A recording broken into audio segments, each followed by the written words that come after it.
Welcome back to the Webby O'Neill channel. Manchester United versus Crystal Palace preview. Premier League action's back. Yep.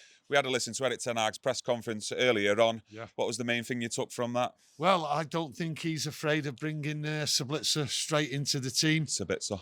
Sabitzer, is that how you call it? I think so. All right. Let us know in the comments below if one of us is sounding it right or Who's both right, of us are wrong. Yeah, both of us are wrong. Sabitzer. Right, now then.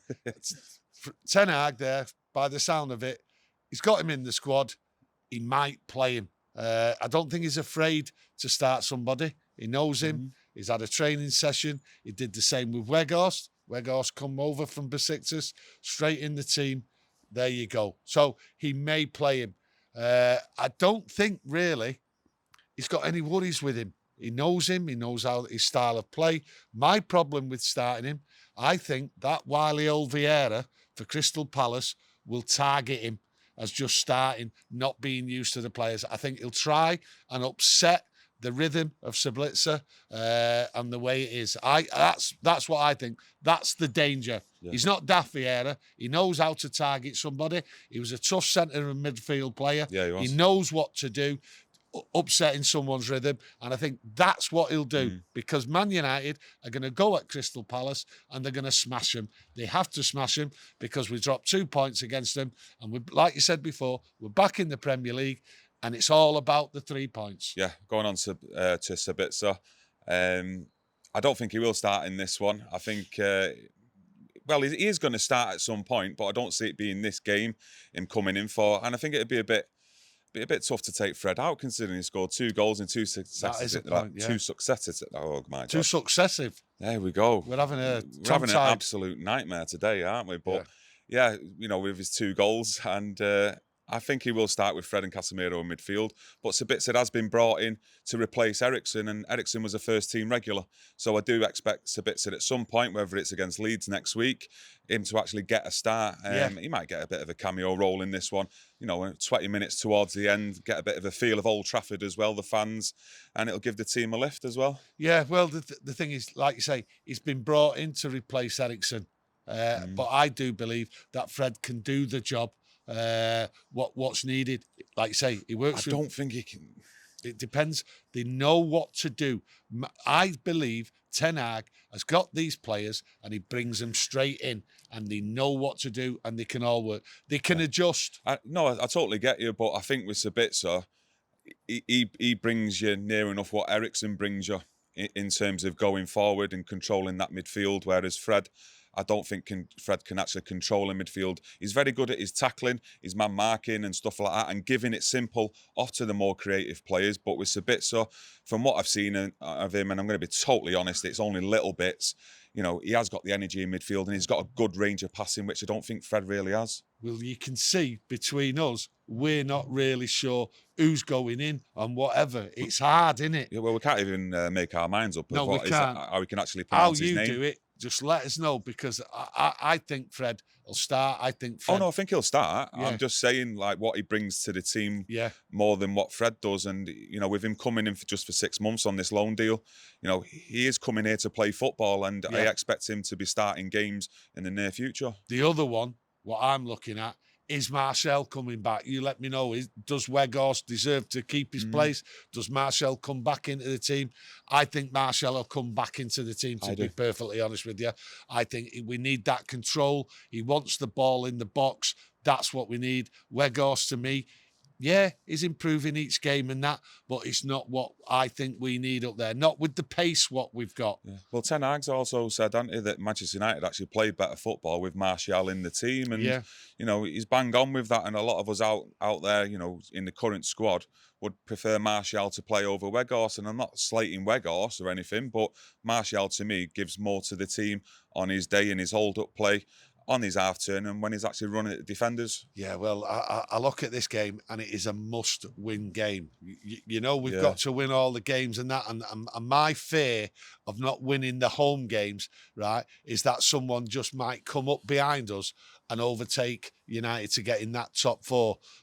Newcastle, to me, are a shoe-in for the top 4 because they've only got a cup final to play against us and only Premier League games, whereas we're in everything, the FA Cup, the Europa League and all that. So I think we've got a humongous task, a humongous task, right? But going into this game, to me, it's vital. And Ten Hag, he did say the other day, each game as it comes, take each game as it comes. And that's what I'm saying, one game at a time. But he goes into every game wanting to win the game as well. And that mentality. Positive. Yeah, he's positive. And the mentality that he brings, you just listen to his press conferences and they're so refreshing to what we've been used to over the years. And, you know, the players have responded. We've seen that over the last few weeks, especially the last few months as well. And every game now I'm looking forward to because you can see the players on the pitch, every single one of them, they're giving their all. Yeah. And, you know, it's like when we played Arsenal, in the end, it was just a lack of quality compared to what Arsenal have currently got, you know, that got us the defeat. And everything else I'm happy with. I look at tomorrow's game, okay? Palace have got a few injury doubts, so not sure really what team they're going to be picking. But I look at it and United have to go straight at them. And I'm looking at a big score, me. I'm looking for United to get revenge on them, right, for taking 2 points off us when we deserved the 3. So I'm looking at it there, and I'm going for the big score. I don't normally go for the big score. You know, if you're saying that we deserved, I don't actually think, you know, the last 20 minutes of that game, we actually really deserved it. You could look at maybe a penalty decision that didn't go our way late on Scott McTominay. But I think Manchester United in the last 20 minutes of that game, they sort of like sat back. The tempo of the game, it just dropped off and it invited pressure on from Crystal Palace. And, you know, they should learn the lessons from that game going into this one. And maybe the substitutions as well that, you know, with Sabitzer, if he is on the subs bench, you can bring him on, give the team a lift as well in terms of energy and other substitutes. And that's going to bring me on to the question of Jadon Sancho. You come on in the Carabao Cup game against Nottingham Forest. Does he get a start in this one? Yeah, look at that. I forgot about that. But how does he get a start? Because you've got Marcus Rashford, player of the month, and rightly so. Congratulations to him for January, player of the month. But I can't see him displacing Rashford on the left-hand side. No. So is Ten Hag going to come up with another masterstroke in terms of putting him in a different position? Could he go in the centre where Bruno plays, Bruno out on the right, but then you'd have to bring Antony off and put him on the bench? There's lots of different decisions there, but he's got decisions to make, Ten Hag, and he's got some big ones to make in this game. Yeah, the 3 names there, Sabitzer, Marcel and Sancho, where are they going to fit? Now, you let me know. It is a difficult Sancho, for him. Really. Marcel is a shoe and he goes straight up front for me. But Jadon Sancho... It's what does he do? Does he change it? You know, does he need to change Weghorst? Does he need to change it? That's the thing. Yeah. You let us know what you think. Big decisions for that starter, especially with Sancho, right? But all 3 of them, right? Marcel, Sancho, Sabitzer, what are 3 to come on in the second half or something like that? Yeah. I'm just saying, it's a scenario. Course, very difficult. We're struggling here on what kind of team. But let me tell you something. Man United, my score prediction is going to be 4-0. I think the bench we've got, 4-0. 4-0 for Man United, without a doubt. I do believe that the bench we've got is a strong bench against Crystal Palace. No, I agree. And I don't think Crystal Palace have got the firepower. That's why I'm going for a 4-0. I think once we get that early goal, if we get the early goal, I think then what it is, it'll be too much for Crystal Palace. So 4-0. And by the way, United deserve to win every game. So there's another one for you. Manchester United do deserve. They've been... Every game they've been playing recently, we've deserved the points. You know, like I say, go back to that Arsenal game. You know, the quality of Arsenal just shone through there, unfortunately. You know, the missing Casemiro, etc. But, you know, the majority of games you go into now and you expect the win. You know, and our mindset as fans, well, me in particular anyway, I don't know about yous out there, it's totally changed from last season and seasons gone by. Yeah, without a doubt. And, you know, the motivation there, you know, you wake up on the Saturday morning, you know, you're ready for it, you're up for it. And you can see the players are as well. You know, it's all smiles, high fives on the sideline. That's how it should be. And exactly. That's exactly how it should be. And, you know, 4-0. I don't. What's wrong with 4-0? No, listen, tell me what's wrong with 4-0. I would love 5-0. I want to say 5-0, but I hope it is 4-0 now, just with you saying it. But I just think Crystal Palace, you know, coming to Old Trafford, we've not always had it easy against them, the way they come to Old Trafford. Yeah, where are you going? I know, but I'm just trying to bring a little bit of, you know, a bit of calmness, a little bit of perspective. Well, what's wrong with what is wrong with 4-0? There's nothing wrong with 4-0. What is wrong with 4-0? All right, tell me your goal scorers then. Who's going to score these 4 goals? Rashford. All 4. There you go.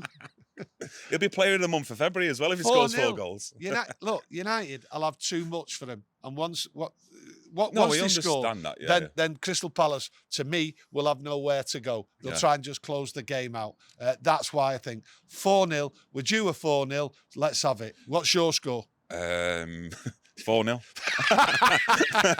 I'm going 4-0. Right, let us know your score. I can't go against that 4-0 now if it comes up, can I? I might even go and put £2 on the bookies. Look at that. We don't even know what team's going out there. We're not sure. Just one thing, back 4 though. I was still sticking with Wan-Bissaka, Varane and Martinez, Luke Shaw for this one. Listen, Varane's there. He's come out of the international duty. So he's there. He's in the team. Martinez again. It's only a good thing for United, that though, isn't it? Strong back 4. Strong back 4. Yeah. Right. Now get your opinions in there on the score and everything else. We're just like happy daft here at the moment. But yeah, a bit cabbage there today. I can't get our words out. Can't even pronounce the players' names. Right. Let us know on that Sabitzer one, is it? How do you pronounce it? I'm not trying again. Sabitzer. I'll wait till the announcer. I know. Alan Keegan announces it. Wait till Alan Keegan announces it tomorrow. Yeah, I can't wait to hear you tomorrow, Alan. But yeah, let us know what your thoughts are on this one coming up. You've heard our score predictions for it. You've even heard our goal scorers from my dad, Tony. So let us know your thoughts on that. And yeah, we'll be back after the game. I think we've got Webby on there on the match reaction as well. He did say he's going to be joining us, so look out for that one. Tony's as well. And yeah, here's to 4-0 to Manchester United. Get that like button and get them subscribers in. Come on, United, 4-0. Yes.